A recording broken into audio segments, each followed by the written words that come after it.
What's up everyone, and welcome back to another video. On my educational to professional transition videos on Mondays, I mentioned whether going to grad school is worth it. But today, I want to do a deeper dive into discussing whether an MBA is worth it for consulting. If you're interested in learning more about consulting, I have over a dozen videos ranging different topics within consulting, like the different firms, and comparing consulting to banking, so be sure to check those out after this video as well. Don't forget to like, comment, and subscribe if you're new to this channel, and let's get into it. When it comes to consulting, many consider various exit options after working at a firm for a couple years. Whether that be pivoting into industry, pursuing grad school, or transitioning into finance, it's common for consultants to pursue new opportunities after working a couple years and gaining that experience. Keep in mind, however, there are tons of consultants who do also stay in this line of work, so they stay at their company or lateral across other firms to reach that prestigious partner level. With that being said, some firms require or strongly encourage their employees to get an MBA in order to be promoted. So I'll be sharing my thoughts on whether an MBA is worth it. Keep in mind that these are just my thoughts and opinions, and what you decide should be based on what's appropriate to your situation.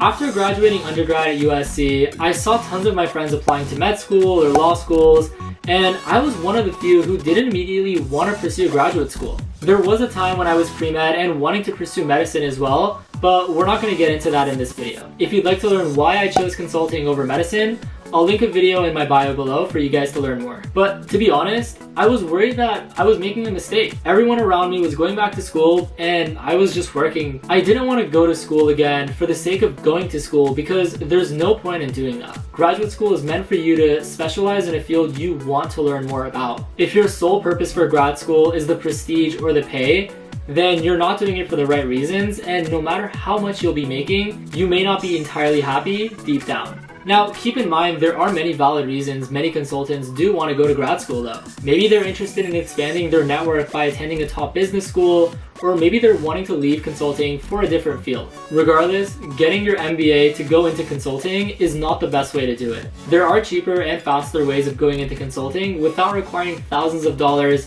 and hoping to land a job in the future. Getting an MBA doesn't guarantee anything.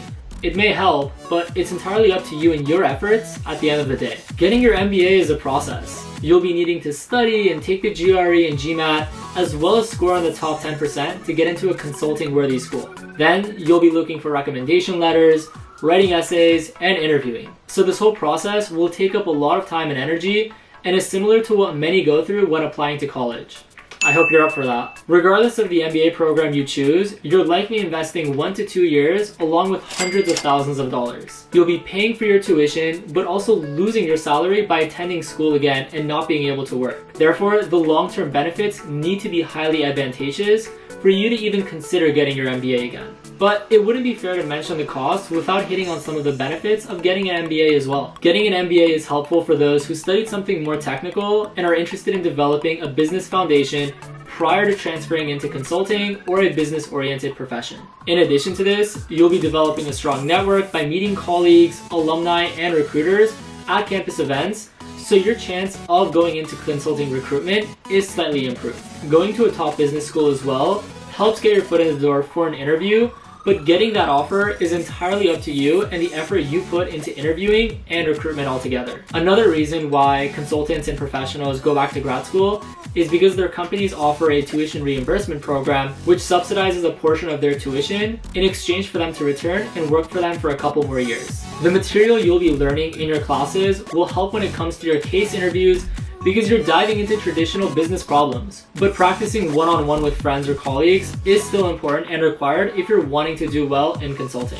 Now, as I mentioned at the beginning of this video, you can still get into consulting or continue your consulting journey without getting an MBA. Although I mentioned that certain firms like the MBB prefer employees to have a graduate degree, many firms are noticing that experience trumps education because there's only so much theoretical knowledge one can acquire. It's a matter of working on various projects, gaining familiarity, and developing that consulting mindset in doing well within your firm and career. If you aren't planning on getting your MBA, you're still going to need to network consistently in order to meet consultants, get referrals, and learn more about that company or position. If you're interested in learning more on how to network, I had a networking series which I highly encourage you guys to check out. You're also welcome to visit my website at ryanroffey.com where I have a networking template as well as offer one-on-one guidance mentorship when it comes to maneuvering through your consulting practice. Be sure to use the promo codes linked in my bio below for my services and products. Cold calling or messaging consultants for an informational interview can be tough, but necessary to become a successful consultant. During these sessions, you may be asked for your resume or be put in touch with the hiring managers for interviews.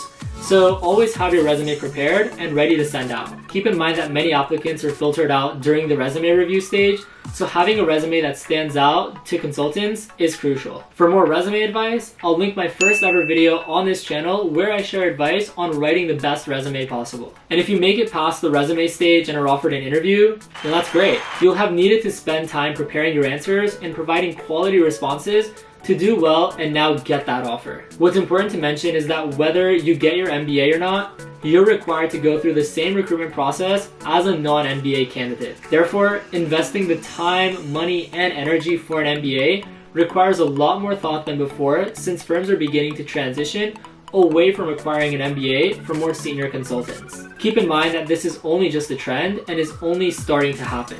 So an MBA may potentially be required at certain firms at this time. But again, there are so many benefits behind getting an education, so the decision is entirely yours at the end of the day. This video is just meant to shed more light on whether or not an MBA is worth it for you. If you have any questions, be sure to leave them in the comments below and I'll gladly respond, or you can visit my website at ryanrocky.com to schedule an appointment. Be sure to like, comment, and subscribe to help out the channel. Thanks, until next time.